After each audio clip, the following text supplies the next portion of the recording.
आज हम बात करने वाले हैं यूके के बारे में। यूके क्यों पढ़ाई करने के लिए जाना चाहिए, स्पाउस वीजा क्या है, एमओआई क्या है। तो यूके सिलेक्ट करने के बहुत सारे रीजंस हैं। यूके में सिस्टम बहुत इजी है, बैचलर्स एंड मास्टर्स है और कोई कोर्सेज अवेलेबल नहीं है। मैं बहुत ही एस्पिरेंट होता हूं कि मुझे स्टडी अब्रॉड के लिए जाना है, लेकिन 12th में फेल हो जाता हूं तो मेरे सारे सपने चकनाचूर हो जाते हैं। वहां पे भी यूके आपको हेल्प करता है। 15 to 18 लाख में स्पाउस के साथ, किड्स के साथ आप यूके जा सकते हैं।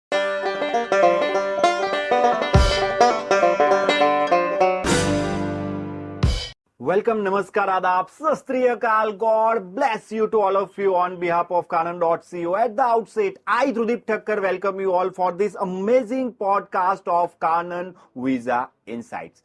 ऐसे ही पॉडकास्ट हम लगातार आपके लिए लाते रहते हैं। कई अलग अलग कंट्रीज के बारे में हमने बात की है। आज हम बात करने वाले हैं यूके के बारे में। यूके क्यों पढ़ाई करने के लिए जाना चाहिए, स्पाउस वीजा क्या है, एमओआई क्या है, आइल्स वेवर किसको मिलता है, स्कॉलरशिप्स कौन सी अवेलेबल है, सारी चीजों के बारे में डिटेल में बात करेंगे। अगर अभी तक आपने हमारी चैनल को सब्सक्राइब नहीं किया है तो सब्सक्राइब कर दीजिए, और आने वाले वक्त में कौन से टॉपिक पे आप पॉडकास्ट चाहते हैं वो भी आप हमें बता सकते हैं। तो आज बात करने के लिए हमारे साथ है प्रियंका पटेल, जो कि यूके डिपार्टमेंट के एचओडी है Kanan.co में। तो मैम, बहुत बहुत स्वागत है आपका हमारे इस बेहद ही खास पॉडकास्ट सीरीज में।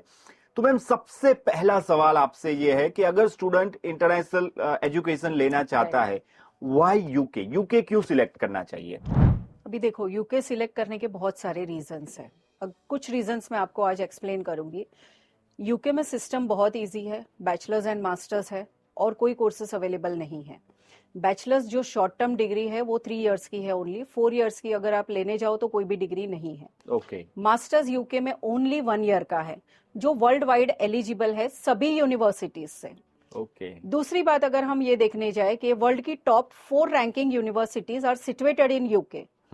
उसमें से फर्स्ट आती है यूनिवर्सिटी ऑफ ऑक्सफोर्ड, जिसका कोई मेल ही नहीं है कोई भी यूनिवर्सिटी से। दूसरी है university of Cambridge. Gandhi ji के जमाने से अगर हम देखने जाए तो वो भी वहीं पे पढ़े हैं। ब्रिटिशर्स भी यहाँ पे थे, तो उन्होंने जो एजुकेशन सिस्टम इंडिया में स्टार्ट की थी वो ही सेम सिस्टम उन्होंने वहां पे भी लागू की है। सिंपली अगर आप देखने जाए तो इंडिया से यूके भी शॉर्ट टर्म है। जैसे 9 आवर्स की सिर्फ जर्नी है, तो वो भी इजी होता है। पेरेंट्स को अगर कभी जाना है तो they can easily take the visitor visa and visit to their child. उसके साथ साथ वहां का जो वेदर है वो भी मॉडरेट है, इंडिया के जैसे एकदम हॉट नहीं है, एकदम कोल्ड नहीं है। बच्चों को होम सिकनेस वगैरह नहीं होती है। उसके सिवाय UK is providing MOI degrees, जैसे मीडियम ऑफ इंस्ट्रक्शन। जैसे बाकी सब कंट्री में अगर आपको जाना है तो इंग्लिश लैंग्वेज की रिक्वायरमेंट आ जाती है, तो उसके वजह से बच्चे अटक जाते हैं, बच्चे जा नहीं पाते हैं। बहुत बार ट्राई करते हैं इंग्लिश लैंग्वेज देने का, बट वो क्लियर नहीं हो पाती है, तो उनका होप टूट जाता है। तो वैसे में यूके एक होप क्रिएट करता है उनके लिए कि एमओआई बेसिस पे वो जा सके, आईएल्स वेवर पे वो जा सके। उसके कुछ रूल्स एंड रेगुलेशन है जो आगे हम फॉलो करेंगे। मैम, मैंने सुना है कि यूके की यूनिवर्सिटी जो है वो मतलब प्रोफाइल अगर आपकी कैसी भी है तब भी आप यूके जा सकते हैं। आईएल्स में आपके कम स्कोर आ जाते हैं, परसेंटेज आपके कम हो जाते हैं। यहाँ तक कि मैंने ये भी सुना हुआ है कि अगर आप 12th में फेल हुए हैं, राइट, तो मतलब मैं बहुत ही एस्पिरेंट होता हूं कि मुझे स्टडी अब्रॉड के लिए जाना है, लेकिन 12th में फेल हो जाता हूं तो मेरे सारे सपने चकनाचूर हो जाते हैं। वहां पे भी यूके आपको हेल्प करता है, तो किस तरीके से हेल्प करेगा वो आप थोड़ा बताइए। सो ऐसे में आपके सपने मत तोड़िए, आप हमको विजिट कीजिए। अगर आप 12th फेल हो तो भी आप यूके जा सकते हो। उसमें इतना होता है कि 4 इयर्स का बैचलर्स हो जाता है। रिक्वायरमेंट भी बहुत लो है। ऐसा नहीं है कि अगर आप 12th फेल हो गए हो तो रिक्वायरमेंट बहुत हाई है तो भी आप नहीं जा पाओगे। 12th फेल हो with low requirements, with low IELTS, low percentage and even low budget, you can travel to UK. वो भी बहुत इजी है। मतलब मान लीजिए कि अगर मैं 12th में फेल हो जाता हूँ, राइट, तो इंडिया में भी मुझे कोई बैचलर्स डिग्री नहीं देने वाला है, लेकिन यूके में मुझे बैचलर्स डिग्री मिल जाएगी और उसकी वैल्यू भी मतलब पूरे वर्ल्ड में हद से ज्यादा होगी। राइट। इसमें बेनिफिट आपको मैं एक बताती हूँ। जैसे इंडिया में 10th के बाद नर्सिंग और हेल्थ केयर कोर्सेस एलिजिबल नहीं होते हैं स्टूडेंट। उसके लिए उनको 12th कंप्लीट करना पड़ता है, और वो भी साइंस में कंप्लीट करना पड़ता है। प्लस उसके साथ साथ दे नीड, अगर इंडिया में हेल्थ रिलेटेड के लिए बैचलर्स में एडमिशन चाहिए तो we need a high percentage requirement. जैसे अगर स्टूडेंट्स के 50, 55, 60 आए हैं तो उसको वो भी अपॉर्चुनिटी नहीं होती है। बट यूके ये अपॉर्चुनिटी दे सकती है after 12th fail in science also. You can go to healthcare courses in UK for bachelors like nursing, pharmacy, physiotherapy, healthcare management and etc. और मैम मैंने NIOS से अगर किया हुआ है, बहुत सारे स्टूडेंट ऐसे होते हैं जो फेल होते हैं उसके बाद NIOS करते हैं, तो Right. NIOS की डिग्री पे यूके जा Yes, सकते हैं। NIOS की डिग्री पे भी यूके में बैचलर्स में एलिजिबल है, same and with low IELTS and low budget also, both are eligible. ये भी सुनने में आता है कि अगर आपको यूके जाना है तो आपको आइल्स देने की रिक्वायरमेंट, नो आइल्स के साथ भी Yes, मतलब आप जा सकते हैं, right. तो वो क्या होता है, किस तरीके से होता है, उसका प्रोसेस क्या होता है? क्योंकि सुनने में ये बहुत अच्छा लगता है हाँ। कि विदाउट आइल्स आप चले जाओ, जा एडवर्टाइजिंग भी इस तरीके से होती है, लेकिन सही जानकारी अभी भी लोगों के पास नहीं है नहीं कि है। कुछ सिलेक्टेड यूनिवर्सिटीज है या सभी यूनिवर्सिटी में जा सकते हैं, और क्यों आइल्स वेवर क्यों दे रहे हैं? क्योंकि ब्रिटिशर्स ने खुद मतलब ये खुद की लैंग्वेज है ये इंग्लिश, तो वो क्यों मतलब आइल विदाउट आइल्स बुला रहे हैं, ये मुझे समझ में अब तक Right. नहीं आता है, तो उस पर आप थोड़ा प्रकाश डालिए। राइट, तो इसमें मैं आपको डिटेल में जानकारी देती हूँ। आइल्स वेवर दो टाइप का होता है, एक 12th के बाद का वेवर होता है और दूसरा एक MOI सिस्टम होता है। ओके, जैसे अगर कोई बोलता है कि बच्चा 12th में है और उसके बाद उसको आइल्स नहीं देना है, तो वो कैसे जा सकते? उनके पास तो MOI होता नहीं है। तो 12th में अगर CBSE बोर्ड है, ICSE बोर्ड है और जो इंग्लिश प्रॉपर सब्जेक्ट है, अगर उसमें 75 प्लस मार्क्स है तो उनको आइल्स देने की रिक्वायरमेंट नहीं आती है। तो ये एक आइल्स क्राइटेरिया है। अभी जैसे कुछ स्टेट्स ऐसे हैं, गुजरात ही हम ले लेते हैं, तो उसमें ऐसा है कि फर्स्ट लैंग्वेज इंग्लिश नहीं है, तो उन बच्चों को ऐसा कि हम नहीं जा सकते, नहीं, तो ऐसा नहीं है। अगर आपकी फर्स्ट लैंग्वेज इंग्लिश नहीं है और सेकेंड लैंग्वेज इंग्लिश है, 70 प्लस मार्क्स है, तो भी आप एलिजिबल हो आइल्स वेवर के लिए। तो ये बहुत बड़ा बेनिफिट है, राइट। दूसरा इसमें आता है कि MOI सिस्टम। अभी 12th में अगर आपके पास मार्क्स नहीं है तो आपका होप टूट जाता है कि बैचलर्स तो मैंने किया है बट 12th में मार्क्स नहीं है, तो इसके लिए भी ऑप्शंस अवेलेबल है। जैसे अगर आपका बैचलर्स 3 इयर्स का हो या 4 इयर्स का हो, इंडिया से कोई भी फील्ड में हो, इंजीनियरिंग हो, कंप्यूटर हो, IT हो, बिजनेस हो, अगर आपने 3 to 4 इयर्स की जो बैचलर्स की आपकी डिग्री है इंडिया से, वो आपने इंग्लिश मीडियम से कंप्लीट की है और उसमें आपको MOI लेटर मिल रहा है, MOI means medium of instruction is English, तो आप एलिजिबल हो यूके में विदाउट आइल्स एंड PTE के लिए।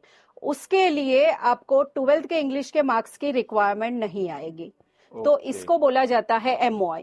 वो students last 5 years pass out, 10 years pass out हो तो भी चलेगा।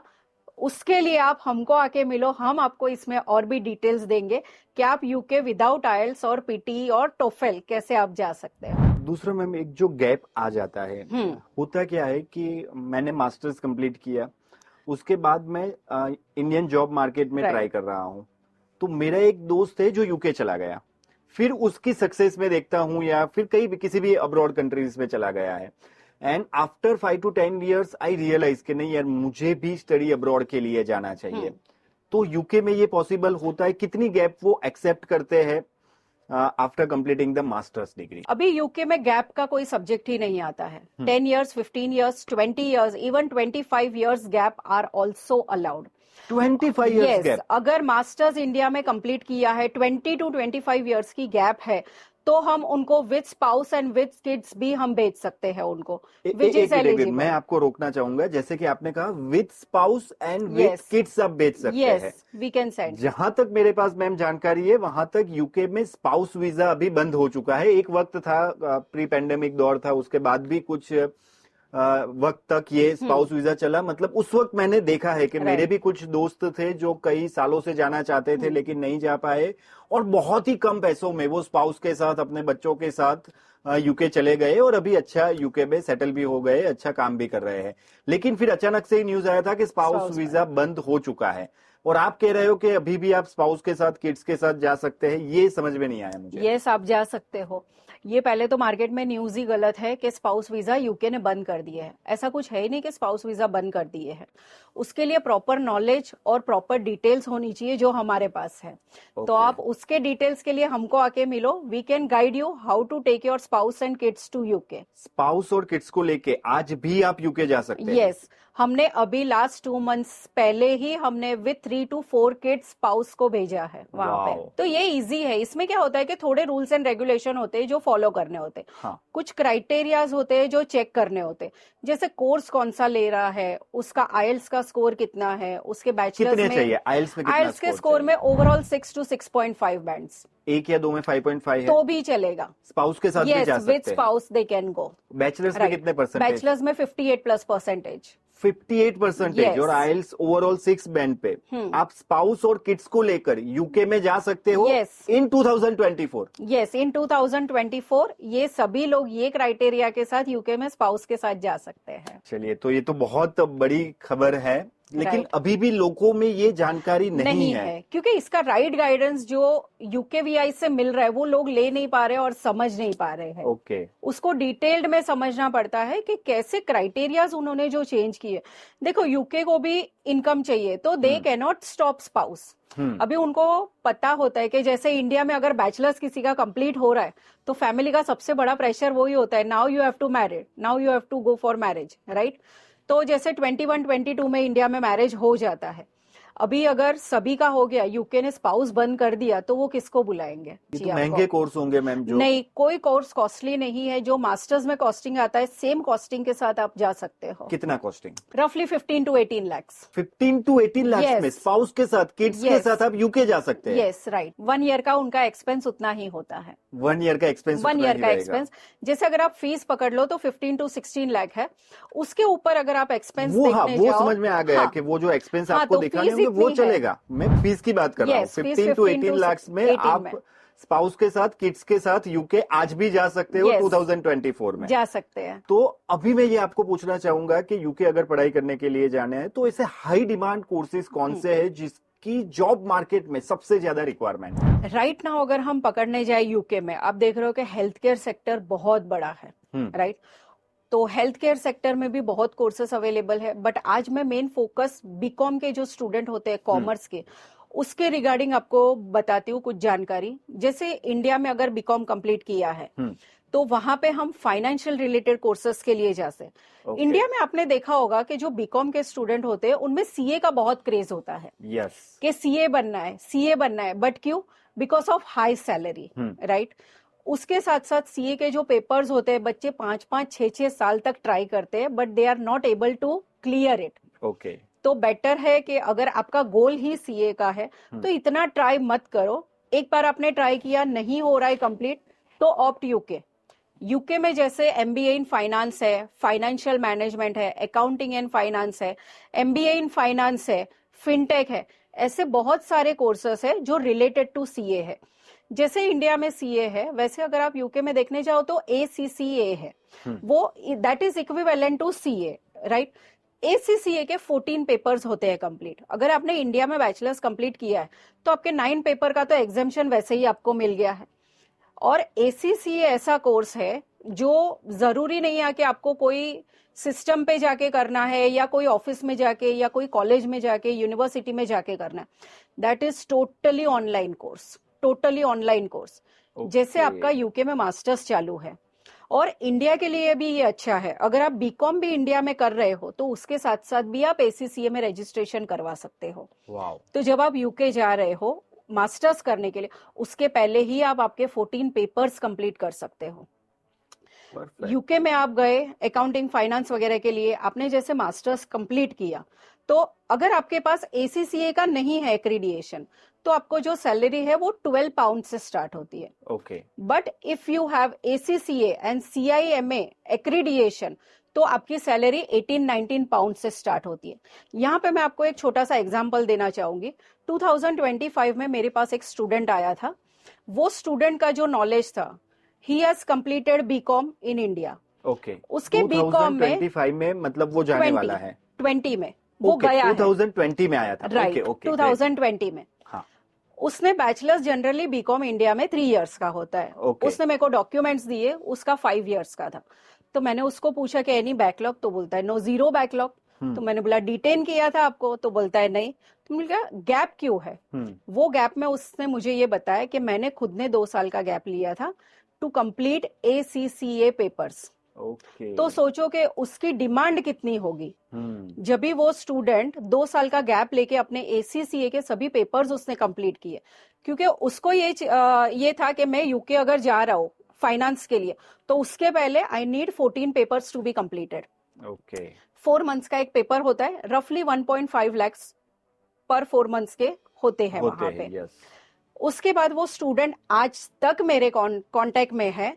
वो यहाँ से यूके गया, वो ग्रीनिच यूनिवर्सिटी में गया था, जिसका एक्रीडेशन CIMA के साथ था। ओके। तो जैसे उसके 6 मंथ कंप्लीट हुए, he got offer from Amazon। Wow. ऐसा। तो उसकी भी जॉब अच्छी लगी, उसका तो कंप्लीट होने से पहले ही लग गया। तो उसका पैकेज वो टाइम पे 2021 में 20 में वो गया था, 21 में उसने कंप्लीट किया। वो टाइम पे उसका पैकेज 45 lakhs का था पर ईयर का। हाँ, तो मतलब खर्चा उसने किया 15 लाख के आसपास इजीली। हाँ, और पैकेज सीधा मिल गया। पैकेज सीधा उसको मिला 45 lakhs का। 45 तो और वो भी Amazon से मिला है उसको। तो मतलब आप ग्रोथ समझ तो सकते अभी हो, उसका ग्रोथ तो मतलब है ही बहुत ही उसमें। ज्यादा होगा। राइट। और यूके में मैं एक थोड़ा सा हाईलाइट करना चाहूंगी कि सबको एक ये क्वेश्चन होता है, यूके तो जा रहे हैं, आप लोग भेज तो रहे हो हमको यूके, बट PR का क्या, सेटलमेंट का क्या? तो वो बहुत बड़ा क्वेश्चन मार्क है सबके लिए। वो ऐसा है कि बहुत लोगों को क्लियर ही नहीं है कि यूके PR दे रही है, बट उसमें भी जैसे मैंने बताया, अगर लो परसेंटेज है, IELTS नहीं है, तो उसका एक पाथवे होता है कि आप कैसे उसको सेटल करो। तो सेम वैसे ही PR का है। जैसे आप यूके में बैचलर्स या मास्टर्स के लिए जाते हो, तो यूके आपको PSW दे रही है, which is post study work permit, जैसे सब कंट्री देती है। बैचलर्स मास्टर्स कंप्लीट करने के बाद you get 2 years of post study work permit, right. अभी ये बच्चे के ये एग्जांपल में से मैं आपको बताऊंगी, उसको Amazon से ऑफर आ गया, उसने पोस्ट स्टडी वर्क परमिट लिया ही नहीं है, direct he got company sponsor. Okay. तो अगर यूके में कोई भी कंपनी आपको स्पॉन्सर कर रही है, वो तो 3 to 5 years का होता है। अगर 3 years का देते हैं तो +2 वो लोग करके ही देते हैं। अभी 5 years के बाद they can directly apply to ILR, which is indefinite leave to remain in UK, right. And after that PR जैसा ही हो गया, it is equivalent to PR। Okay. उसके बाद स्टूडेंट्स का और पेरेंट्स का ऐसा क्वेश्चन होता है कि ILR तो हो गया, बट वो क्या है, वहां के होंगे कि नहीं स्टूडेंट्स हमारे बच्चे। तो उसमें ऐसे है कि फिर ब्रिटिश पासपोर्ट के लिए रूल्स आगे बढ़ते जाते, तो वो डिपेंड करता है कि अगर उसको ब्रिटिश पासपोर्ट लेना है कि नहीं लेना है, या फिर वो ILR पे ही यूके में रह रहा है। और ILR पे कोई लिमिटेशंस नहीं है कि आपको 5 साल 6 साल 7 साल, you can live indefinite, just you have to renew your visas every 10 year। तो ये बहुत सारी ऐसी छोटी छोटी इंफॉर्मेशन है जिसको डिटेल्स में जानने के लिए आप kanan.co में विजिट कीजिए। और अक्सर मतलब मैं भी मतलब ये सोचता हूँ कि कोई भी कंट्री मतलब इमिग्रेंट्स तो चाहते हैं, क्योंकि उनके पास उतने इमिग्रेंट्स नहीं है। चाहे हम जर्मनी की बात कर ले, US की बात कर ले, कनाडा की बात कर ले, लेकिन आपके पास वो स्किल होनी चाहिए, आपके पास वो नॉलेज होना चाहिए। अगर आपने वो नॉलेज, आपने वो स्किल, आपने वो लाइसेंसिंग एग्जाम क्लियर की हुई है, तो कोई भी कंट्री आपको छोड़ने के लिए तैयार नहीं होगी। आपका PR भी हो जाएगा, आपका सिटीजनशिप भी हो जाएगा। लेकिन वो स्किल अक्वायर कैसे करते हैं, वो प्रोग्राम सिलेक्ट कैसे करते हैं, राइट, वो बहुत मायने रखता है। तो वहां पे आप, हमारे जो दर्शक हैं, उनको आप कैसे गाइड करेंगे कि यूके में अगर हम जा रहे हैं तो प्रोग्राम सिलेक्शन कैसे होना चाहिए, क्या सोच के प्रोग्राम लेना चाहिए, मार्केट इन डिमांड के हिसाब से प्रोग्राम सिलेक्ट करना चाहिए, या फिर हमारी स्किल के मुताबिक हमें प्रोग्राम सिलेक्ट करना चाहिए, वो सीक्रेट क्या है? अभी देखो, इसमें क्या होता है कि इंडिया में अगर हम देखें, पेरेंट्स की इच्छा थी कि मेरे को डॉक्टर बनना था और मैं नहीं बन पाया, तो वो अपने बच्चे को फोर्स करते हैं कि आप डॉक्टर बनो, आप डॉक्टर बनो। अभी कितने बच्चे ऐसे भी होते हैं कि चलो अभी जबरदस्ती पेरेंट्स बोल रहे हैं तो बन गए डॉक्टर, बट वो उसकी स्किल भी नहीं है, वो उसका नॉलेज भी नहीं है, वो बना है तो पेरेंट्स के लिए बना है। तो खुद को जिसमें इंटरेस्ट है, खुद की स्किल्स जिसमें, वो पहचानो और वो हिसाब से रेलेवेंट कोर्स लो। ओके। जैसे यूके कन्वर्जन कोर्स का भी ऑप्शन देती है। क्या होता है ये कन्वर्जन कोर्स? राइट, अभी बाकी कोई कंट्री में अगर समझो स्टूडेंट ने BCom किया है इंडिया से, और right now IT system is very booming, yes, बरोबर, तो कंप्यूटर में इंटरेस्ट तो है, बट अभी मैं तो BCom करके बैठा हूँ, अभी मैं क्या करूं? अभी फिर से इंडिया में 3 साल का कंप्यूटर करूं, अभी वो पॉसिबल नहीं है। 3 साल बाद पूरे रूल्स एंड रेगुलेशन चेंज हो जाएंगे, तो मैं क्या कर सकता हूँ? तो 6 महीने का कोर्स कर लूं, तो वो भी पॉसिबल नहीं है। फिर से 6 महीने निकल जाएंगे, वो भी मेरा टाइम चले जाएगा।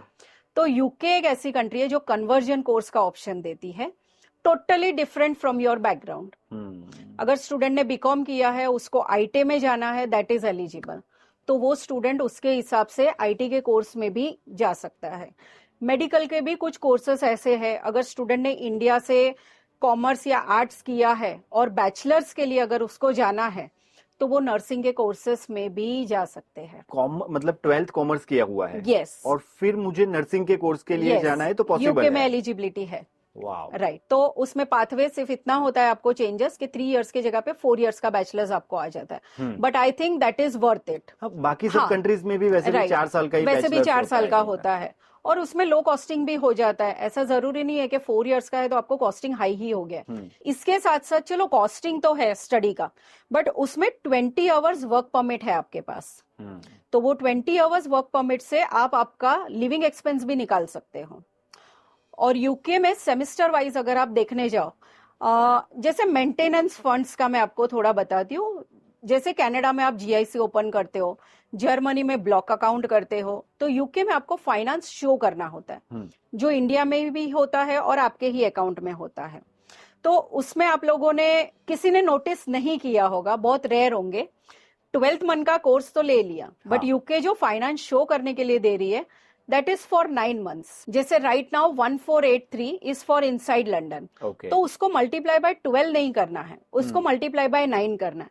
तो किसी ने बहुत रेयर सोचा होगा कि ये मल्टीप्लाई बाय 9 क्यों करना है, क्योंकि यूके में अगर आप मास्टर्स करने जा रहे हो या बैचलर्स करने जा रहे हो तो वो 1 ईयर हम 12 months का गिनते हैं, बट यूके में स्टडी 9 months की ही होती है।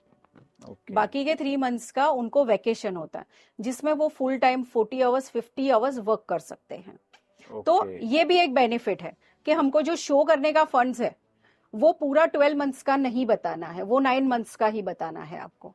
तो 9 months की स्टडी हो गई और 3 months का आपको वैकेशन हो गया, तो वैकेशन में भी फुल टाइम वर्क परमिट हो गया आपका, उसमें भी आप इजीली अच्छा खासा अर्निंग करके आपकी आगे की थोड़ी फीस निकाल सकते हो, तो वो भी एक आपको बेनिफिट हो जाता है। मिनिमम वेज मतलब कितना रहेगा अगर कोई भी स्टूडेंट अगर पढ़ाई करने के लिए जा रहा है? Right, minimum wages starts from 12 pounds। UK में ये एक फिक्स होता है कि अगर कोई भी जगह पे वो जॉब कर रहा है उसको 11 to 12 pounds तो देने ही पड़ेंगे, वो उससे कम में नहीं रख सकते हैं उनको, that is illegal as per यूकेवीआई government rules. तो काफी अच्छा है, मतलब कि 20 घंटे और 40 घंटे के हिसाब से अगर आप अच्छा 40 घंटे ही करना, ऐसा नहीं है, 50 नहीं, घंटे ऐसा भी कुछ नहीं, आप वेकेशन में any S U much can do. तो मतलब पार्ट टाइम जॉब और ये फुल टाइम जॉब को अगर मिला लेते हैं तो मतलब जितना हमने स्टडी में एक्सपेंस किया है उसका 50 to 60% निकल जाता है, आराम से निकल जाएगा, इजीली निकल जाता है। मतलब 15 से 20 लाख का अगर हम खर्चा मान के चलते हैं कि जो मेरा स्टडी के लिए एक्सपेंस हो रहा है, राइट, तो उसमें से और दूसरा लिविंग एक्सपेंस भी अगर हम थोड़ा जोड़ देते हैं तो इजीली वो निकल जाता है। इजीली वो स्टूडेंट को लिविंग एक्सपेंस वगैरह में कोई प्रॉब्लम नहीं आता है कि लिविंग एक्सपेंस नहीं निकल रहा है, इंडिया से भेजना पड़ रहा है हमको, ऐसा कुछ नहीं होता है। उसके साथ साथ बहुत लोगों को एक भी माहित है कि अभी वहां पे रिसेशन चल रहा है, जॉब्स नहीं मिल रही है हमको। तो मुझे नहीं कुछ याद है कि लास्ट जितने भी साल से मैं कानन में जॉब कर रही हूँ, मेरे कोई भी स्टूडेंट ने मेरे को ऐसा बोला हो कि मैडम जॉब नहीं मिल रही है, हमको वापस आना पड़ा है इंडिया। राइट नाउ अभी ही मेरी ही टीम से एक जन गया है जिसने मुझे कल ही मैसेज किया है, वो मास्टर्स के लिए गया है, that madam today only I have got the job, और वो सितंबर इनटेक के लिए 19 सितंबर ही वेंट टू यूके। ओके, तो उसके जॉब्स की भी बहुत सारी ट्रिक्स होती है। देखो ऐसा कुछ नहीं है कि अभी इंडिया में भी आप ले लो कि अगर हम बैठे, बैचलर्स हमने कंप्लीट किया, मास्टर्स कंप्लीट किया, घर पे कोई जॉब देने नहीं आता है हमको, कोई सामने से नहीं आएगा। We have to make efforts, हमको कॉन्टेक्ट्स बनाने हैं, सबको जाके मिलना है, सीवीज ड्रॉप करने, पोर्टल्स पे डालना है, तो आपको जॉब्स मिलने के लिए इजी हो जाएगी। मेरे पास ऐसे बहुत सारे एग्जाम्पल्स है जो 12th के स्टूडेंट्स गए हैं, दूसरे तीसरे दिन ही हमको जाके बोला है कि मैम हमको जॉब्स मिल गई है, जो 20 आवर्स लीगल की जॉब होती है वो। यहाँ पे मैं आपको एक स्टूडेंट का और एक एग्जाम्पल दूंगी, यूनिवर्सिटी ऑफ सफॉल्क में जो इप्सविच में है। जनवरी 24 के लिए मैंने 6 से 7 स्टूडेंट्स का ग्रुप भेजा था। अभी वो लोग जिस दिन यूके में उतरे, उनके पास एकोमोडेशन नहीं था बट जॉब थी। तो वो लोग जाके 1 वीक के लिए होटल में रहे और उन्होंने जॉब स्टार्ट की थी। तो ये माइथ ही गलत है कि यूके में जॉब्स अवेलेबल नहीं है। मतलब यूके में जॉब्स अवेलेबल है, लेकिन है। एक सही चैनल क्या होना Right. चाहिए वो हाँ। अगर गाइडेंस मिल जाता है तो आपको दिक्कत नहीं आती नहीं है आएगी, जॉब्स में। नहीं आएगी। चलिए, लेकिन अभी मैं आपको बात करना हूँ, जैसे ही आपने यूनिवर्सिटी ऑफ सफॉल्क। सफॉल्क के बारे में बताया, तो हमने कानन वीजा इनसाइट्स पे कुछ न्यूज कवर किए थे, तो कुछ स्कॉलरशिप स्पेशल इंडियन स्टूडेंट्स के लिए Yes. निकाली थी। तो ऐसी Right. कौन सी स्कॉलरशिप्स होती है, and with the help of scholarships अगर कोई यूके में पढ़ाई करना चाहता है तो उनके लिए कौन से ऑप्शंस अवेलेबल है? यूके में बहुत सारी स्कॉलरशिप्स अवेलेबल हैं। जैसे आप देखने जाए तो इंटरनेशनल स्टूडेंट स्कॉलरशिप है, बर्सरी स्कॉलरशिप है, च्यूइंग स्कॉलरशिप है, मेरिट बेस्ड स्कॉलरशिप है, ऐसी बहुत सारी टाइप की है। तो जैसे इसमें एक बर्सरी स्कॉलरशिप है which is fix to each and every universities. Okay. जैसे सफॉल्क में ही हम ले ले तो 2000 पाउंड की स्कॉलरशिप है। एंजिलिया रस्किन यूनिवर्सिटी में अगर हम ले ले तो बर्सरी स्कॉलरशिप इज 2000। स्टूडेंट अगर मेरिट बेस में जा रहा है तो दे गेट एक्स्ट्रा 4000 स्कॉलरशिप, तो टोटल 6000 स्कॉलरशिप। वैसे ही सेम सफॉल्क में भी है 2000 बर्सरी स्कॉलरशिप है। अगर स्टूडेंट्स का फॉर्म आता है जो हम सबमिट करते हैं, अगर वो स्टूडेंट एलिजिबल हो जाता है तो एक्स्ट्रा 4000 स्कॉलरशिप। तो स्कॉलरशिप बहुत टाइप की अवेलेबल है। दूसरी एक स्कॉलरशिप है which is Chevening scholarship. Chevening scholarship के लिए Indian students are eligible, India list में है उनके। ओके। तो अगर च्यूइंग स्कॉलरशिप के लिए आप अप्लाई करते हो तो उसमें रफली आपको 6000 to 10,000 पाउंड तक की स्कॉलरशिप्स मिलती है।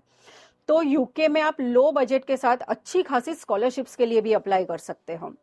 तो वो भी एक बहुत बड़ा बेनिफिट है कि आपका बजट लो हो जाता है। और भी जैसे मैंने आपको बोला कि 15 to 18 लाख मास्टर्स का बजट है, अगर उसमें भी आपको 4000 की स्कॉलरशिप मिल गई तो सोचो आपका कितना कम बजट हो जाता है। इसके साथ दूसरा एक ऑप्शन यूके में अवेलेबल है, बहुत सारी यूनिवर्सिटीज देती है, जैसे one time payment early bird scholarship. Okay. अगर स्टूडेंट फुल पेमेंट 1 ईयर का एक साथ करता है तो उनको as per depending on universities, few universities give 3%, few universities give 5% of scholarship. अभी यहाँ पे मैं एक यूनिवर्सिटी हाईलाइट करना चाहूंगी which is university of West London, which is situated in central London and ranks 21st in UK. Wow. Right? That university for bachelors and masters, for masters they are providing 5,000 of scholarship straight away. Plus, if a student pay full fees, they provide extra 5% of scholarship. तो जो reputed university है अच्छे खासे ranking के साथ, जिसकी fees 18,000 pound है, वो आपको 12,000 पाउंड तक लाके छोड़ती है। तो अभी 12,000 pound is not an a big amount. तो मतलब हम मान के चले 12 लाख। 12 लाख। तो अभी मैं थोड़ा और आ जाऊंगा कि स्पाउस वीजा पे मैं जा रहा हूँ, राइट, प्लस मुझे स्कॉलरशिप मिल रही है, तो 12 लाख पे मैं अपने स्पाउस को, लेकिन अच्छा स्पाउस वहां पे work full time 40 to 50 hours, तो स्पाउस फुल टाइम वर्क कर रहा है। इसके साथ और एक मैं ऐड ऑन करना चाहूंगी, मैं पार्ट टाइम वर्क कर रहा हूँ। मैं 12 लाख में वहां पे गया हुआ हूँ, मेरे किड्स भी मेरे साथ है, और किड्स का एजुकेशन का that is free. Kids education is totally free. Okay. तो फॉर उसके 14 लिए years. तो उसके लिए भी मुझे कोई कुछ नहीं। Even though I am international student, yes, even though you are international student, kids education is free till 14 years. Wow. So that is the main benefit in UK. उसके लिए यूके चूज करो, बैकअप भी रखो, और मैं तो बोलती हूँ कि फर्स्ट प्रेफरेंस भी रखो यूके। मतलब अगर मेरे 4 बच्चे हैं यहाँ पे अगर मैं उन्हें एजुकेशन की फीस अगर गिनने जाऊंगा तो कम से कम 2 से 5 लाख रुपए कहाँ चले जाते हैं पता नहीं चलता है। राइट। तो 4 बच्चों का अगर मैंने गिन लिया, 2-2 लाख रुपए भी अगर मैं गिनता हूँ, जो कि बैर मिनिमम फीस अभी हो चुके हैं ज्यादातर स्कूल्स में, तो 8 से 10 लाख तो मेरे उसी में चले जाएंगे। तो उससे अच्छा है 12 लाख में 4 बच्चों का एजुकेशन भी हो रहा है, मैं फुल टाइम जॉब भी कर रहा हूँ, स्पाउस को लेकर भी जा रहा हूँ, सब कुछ एक अपॉर्चुनिटी हो रही है। तो ये फाइनेंशियल प्लानिंग आप कर सकते हैं। ज्यादा जानकारी अगर आपको चाहिए तो नीचे दिए गए नंबर पे आप संपर्क कीजिए, kanan.co में आकर मिलिए, और हम आपको पूरा फाइनेंशियल प्लानिंग बताएंगे कि किस तरीके से आप स्पाउस को लेकर, आपके किड्स को लेकर यूके जा सकते हैं। 12th में फेल है, आपके सपने टूटे नहीं है, आप स्टडी अब्रॉड के लिए जा सकते हैं, हाई डिमांड कोर्स के लिए जा सकते हैं, और आप आपका बैचलर्स डिग्री कंप्लीट कर सकते हैं। अगर आपका 10 से 15 साल का, यहां तक कि मैम ने बताया था 25 साल तक का भी गैप है, तब भी आप यूके जा सकते हैं। आइल्स में कम स्कोर आ रहा है या आइल्स नहीं देनी है, तब भी आप यूके जा सकते हैं। और स्कॉलरशिप भी बहुत ज्यादा है कि right. जिसके साथ भी आप जा सकते हैं सकते कि यूके में पॉसिबल हो सकता हो है। सकता है। तो हम स्टडी के लिए तो आपने बता दिया कि बहुत ज्यादा ऑप्शंस अवेलेबल रहते हैं, हर तरीके की प्रोफाइल के लिए कुछ ना कुछ यूके के मिल पास है। जाता है। लेकिन अभी हम बात करते हैं जॉब और प्लेसमेंट के बारे में। Right. So after completing the study what would be the average salary in Right. Particular field, वो क्या रहेगी, प्लेसमेंट कैसे मिलते हैं उसके बारे में बताइए। अभी इसमें और एक मैं हाईलाइट करना चाहूंगी कि अगर बच्चे बैचलर्स के लिए या मास्टर्स के लिए जा रहे हैं तो इंडिया से भी एक ऑप्शन अवेलेबल है उनके पास कि वो लोग जो 3 इयर्स का कोर्स है अगर उसको 4 इयर्स का विद प्लेसमेंट कर दे तो इंडिया से ही उनको 3 इयर्स की स्टडी और 1 ईयर का प्लेसमेंट मिल जाता है। अभी इसमें और एक क्वेश्चन मतलब होता है, श्योरली आपको प्लेसमेंट मिल ही जाएगा। 99% इट इज श्योर। ओके। अभी इसमें और एक क्वेश्चन पेरेंट्स का होता है कि प्लेसमेंट के लिए हम पूरे कोर्स की फीस क्यों पे करें। तो ऐसा नहीं होता है, आपको पेमेंट जो है वो 3 इयर्स का ही करना है, जो फीस आती है आपको। ओके। 4th ईयर जो होता है वो प्लेसमेंट फ्री होता है, उसमें आपको कुछ पे नहीं करना है। As per the calibre of student and as per the ranking of student जो स्कोर आता है, इसमें कैंपस प्लेसमेंट होता है। कैंपस में सभी लोग आते हैं कंपनीज वाले, उसमें आपके बच्चे कैसे परफॉर्मेंस वगैरह कर रहे हैं वो हिसाब से प्लेसमेंट्स उनको मिलता है। अभी इसमें दोनों साइड का हो सकता है, जैसे कितनी बार स्टूडेंट को 3 to 4 मंथ्स का अनपेड मिल गया, बाकी के टाइम अगर उनको काम अच्छा लगा तो they go for paid placements also. तो ये एक बेनिफिट है। इसके सिवाय अगर स्टडी कंप्लीट करने के बाद स्टूडेंट जाता है, उसका नॉलेज अच्छा है, स्कोर अच्छा है, जेन्युइनली ही और she has studied and completed the degree, तो उनको बहुत अच्छे प्लेसमेंट्स मिलते हैं। जैसे अगर कॉमर्स बैकग्राउंड में देखने जाए हम तो 40 to 45,000 पाउंड्स पर ईयर से स्टार्ट होते हैं, which reaches to 60 to 80,000 pounds also. तो प्लेसमेंट का बैचलर्स के लिए भी वो एक बहुत अच्छा ऑप्शन है। वैसा ही सेम मास्टर्स में होता है, जैसे 1 ईयर का मास्टर्स है और 1 ईयर का प्लेसमेंट्स आ गया, राइट। तो प्लेसमेंट में सेम वही सिस्टम है और मास्टर्स के बच्चों को हाई चांसेस होते हैं प्लेसमेंट्स के, क्योंकि उनके पास ऑलरेडी बैचलर्स का नॉलेज होता है। तो उसमें कुछ यूनिवर्सिटीज है जो after completing of 6 months of masters they start guiding to students for how to make CV, how to perform in your interviews, how to approach a company for a good job and everything. तो university side से भी बहुत सारे try करते हैं जिसमें placements उनको university से ही मिल जाता है। जैसे हम नॉर्थहैम्पटन यूनिवर्सिटी ले ले तो उसमें सभी कोर्सेज जो है, MBA है, MBA फाइनेंस है, डिजिटल मार्केटिंग है, ये सब कोर्सेज 2 इयर्स वाले अवेलेबल है विद प्लेसमेंट। प्लेसमेंट का उनको कुछ पे नहीं करना है, but that universities give 100% surety of placement if student complete their masters degree. और उसमें एक अच्छा बेनिफिट है कि इंडिया में नहीं, यूके में नहीं, आउट ऑफ यूके उनको प्लेसमेंट्स मिलता है, तो वो दूसरी कंट्री भी एक्सप्लोर कर सकते हैं। तो प्लेसमेंट्स के भी यूके में बहुत सारे अच्छे ऑप्शंस हैं। और मास्टर्स कंप्लीट अगर आप करते हो कोई भी फील्ड में तो रफली जो सैलरी है आपको 35-40,000 पाउंड से चालू होती है वहां पे पर एनम के लिए। Per annum per annum. अभी अगर मुझे जो हाई रैंक यूनिवर्सिटी आपने बताई, आपने कैम्ब्रिज की बात की, आपने ऑक्सफोर्ड की बात की, आपने लंदन स्कूल ऑफ इकोनॉमिक्स की बात की, तो ऐसी कोई यूनिवर्सिटी में अगर किसी को पढ़ाई करने के लिए जाना है तो उसका प्रोसीजर सेम रहेगा या कुछ डिफरेंस आएगा? नहीं, ये सब जो टॉप 10, टॉप 20 यूनिवर्सिटीज है इनके प्रोसीजर बहुत डिफरेंट होते हैं, राइट। कुछ क्राइटेरियाज हाई होते हैं, जैसे आईएलटीएस की रिक्वायरमेंट ले लो, उनकी फीस ले लो तो फीस भी बहुत हाई होती है। कितनी रहती है? फीस रफली 75 to 80 lakhs पर ईयर होती है। दूसरा उतना के अगर आप टॉप में जा रहे हो तो मैंने देखा है कि बहुत बच्चों का गोल होता है कि we need to complete MBA, तो उसमें MBA में ऐसा क्राइटेरिया आता है कि you need 2 years of managerial experience from India, then only you can apply for MBA degrees, right. तो उसके जैसे डेडलाइंस हो गई, जनरल नॉर्मल यूनिवर्सिटीज है उसमें 1 month बिफोर तक आप अप्लाई कर सकते हो इनटेक के। अगर टॉप 10-20 में आप ले लो टॉप यूनिवर्सिटीज में तो बिफोर 6 to 8 months आपको अप्लाई करना पड़ता है। उसके SOP की सिस्टम अलग होती है, लिखने की SOP राइटिंग डिफरेंट होता है, क्राइटेरियाज बहुत डिफरेंट होते हैं, but we can guide you for that कि व्हाट आर द क्राइटेरियाज, कैसे अप्लाई करना है। अभी यूके में जैसे ऑफर आ गया, कैश आ गया, you need a visa guidance, so we can provide you that easily visa guidance also. तो वीजा कैसे अप्लाई करना है, क्या है, तो वो सब गाइडेंस के लिए आप हमको मिल सकते हो, उसके क्राइटेरियाज डिफरेंट होते हैं. So thank you so much ma'am for spending your most valuable time. अभी भी बहुत सारे सवाल है, आपके भी बहुत सारे सवाल अभी भी रहेंगे, जैसे कि अभी हेल्थ केयर सिस्टम पे भी मुझे बात करनी है, नर्सिंग के भी कुछ कोर्सेज के बारे में मुझे बात करनी है, लेकिन समय की पाबंदी को लेकर हम हर चीज के बारे में बात नहीं कर पाएंगे. डेफिनेटली हम दूसरा पॉडकास्ट लेकर जरूर आएंगे, और आपके भी और जो सवाल रहेंगे वो आप कमेंट सेक्शन में जाके हमें बताइए. प्रियंका मैम खुद उनका आंसर करेंगे. आपके जो भी डाउट है क्वेश्चन से नीचे दिए गए नंबर पे आप हमारा संपर्क भी कर सकते हैं. और दूसरे पॉडकास्ट में आप कौन सी चीजें यूके के बारे में जानना चाहते हैं ये भी आप हमें बताएं, ताकि जो दूसरा पॉडकास्ट हो उसमें ये सारी चीजें हम कवर कर ले. तो आज के लिए बस इतना ही. ऐसे ही खास पॉडकास्ट देखने के लिए देखते रहिए कानन वीजा इनसाइट्स.